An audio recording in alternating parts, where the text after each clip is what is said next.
A dramatic escalation in the volatile Middle Eastern waterway as Iran escalates retaliatory strikes against U.S. and Israeli targets in response to the killing of Supreme Leader Ayatollah Ali Khamenei.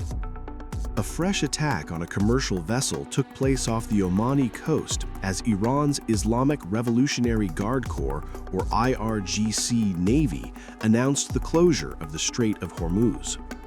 Oman's Maritime Security Center said a commercial oil tanker was struck in a suspected drone or missile attack near the strategic waters off the Masoud Peninsula, as for the Times of Israel.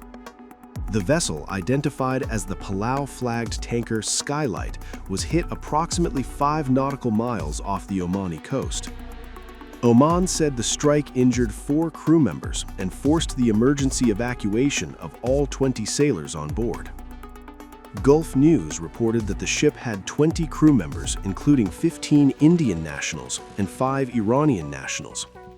Preliminary information indicates that 4 crew members sustained injuries of varying severity and were transferred for necessary medical treatment, according to Gulf News. Authorities confirmed that no deaths have been reported. The area where the attack took place lies close to key international shipping routes, making the incident particularly serious. Maritime security authorities described the incident as a serious escalation in one of the world's most critical shipping corridors. But who attacked the commercial vessel? Earlier, Iran-backed Houthi rebels announced they would resume attacks in the Red Sea and on Israel in response to the joint American and Israeli attack on Iran. According to media reports, 2 senior Houthi officials said the renewed campaign will involve missile and drone strikes targeting commercial shipping routes, as well as attacks on Israel, in what they describe as support for Iran.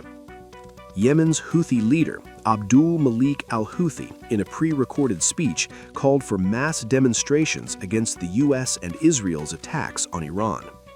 Our position in Yemen, both officially and popularly, is to stand firmly with the Islamic Republic of Iran and the Muslim Iranian people, expressing our complete and unwavering solidarity. We are in a state of full and absolute readiness for any necessary developments that may arise.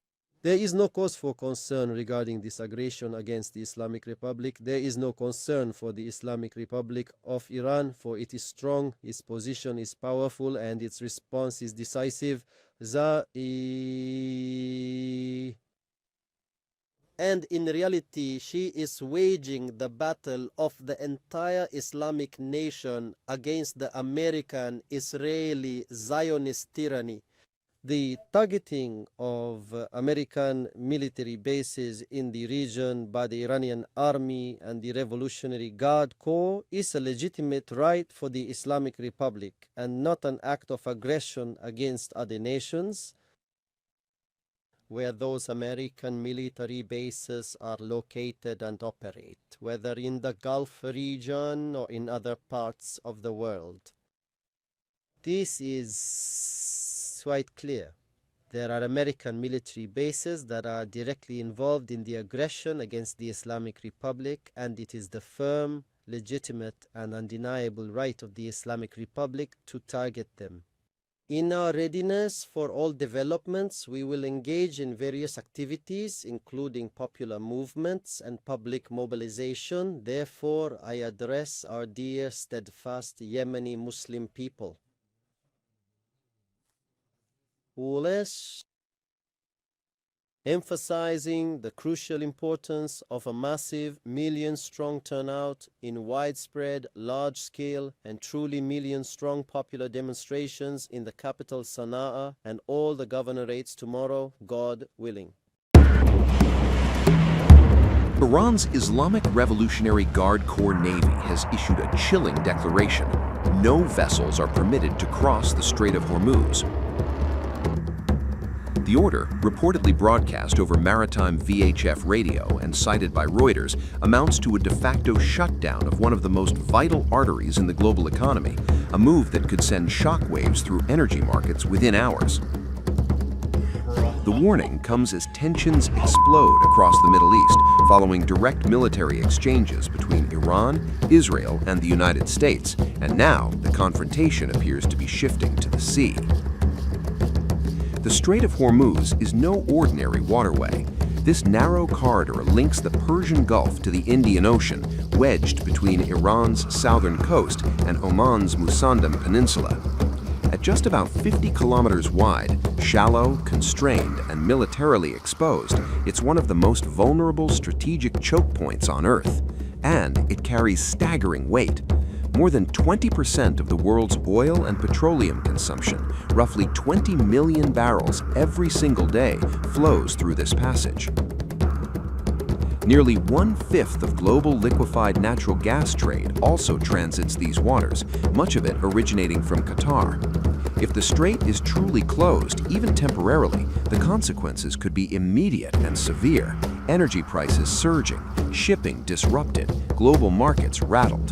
What began as missile exchanges may now be threatening the lifeline of the global economy. Over 80% of the oil and gas transiting Hormuz is bound for Asian markets. China alone purchases more than 90% of Iran's oil exports, according to industry analysis. While Saudi Arabia and the United Arab Emirates have limited pipeline capacity to bypass the strait, experts warn alternative routes can handle only a fraction of normal volumes. The U.S. Energy Information Administration has repeatedly described Hormuz as one of the world's most important oil choke points. Strategically placed islands, including Hormuz, Kesh, and Larak, give Iran geographic leverage over the shipping lanes. Disputed islands, such as Greater Tunb, Lesser Tunb, and Abu Musa, further enhance Tehran's vantage point. The Revolutionary Guard, which controls naval operations in the Gulf, has long criticized the presence of foreign forces, including the U.S. Fifth Fleet based in Bahrain and major U.S. installations in Qatar. The strait has repeatedly been a flashpoint. During the Iran-Iraq tanker war of the 1980s, hundreds of vessels were damaged or destroyed. In 1988, a U.S. frigate struck an Iranian mine in the strait. That same year, an Iran Air passenger jet was shot down by a U.S. warship, killing 290 people. More recently, ship seizures and confrontations have intensified since Washington withdrew from the nuclear deal in 2018. In 2024, Iran seized a Portuguese-flagged container ship, and earlier this year, Iranian gunboats approached a U.S.-flagged tanker in the same waters. If the Strait of Hormuz is effectively sealed off, the shockwaves would race far beyond the Gulf. Oil and gas prices could spike within hours, jolting global markets and igniting fresh economic turmoil. Tankers would be stranded, supply lines choked, and energy-dependent economies forced into sudden crisis mode. From fuel pumps to factory floors, the disruption would ripple through supply chains worldwide. A maritime chokehold with the power to squeeze the global economy in real time.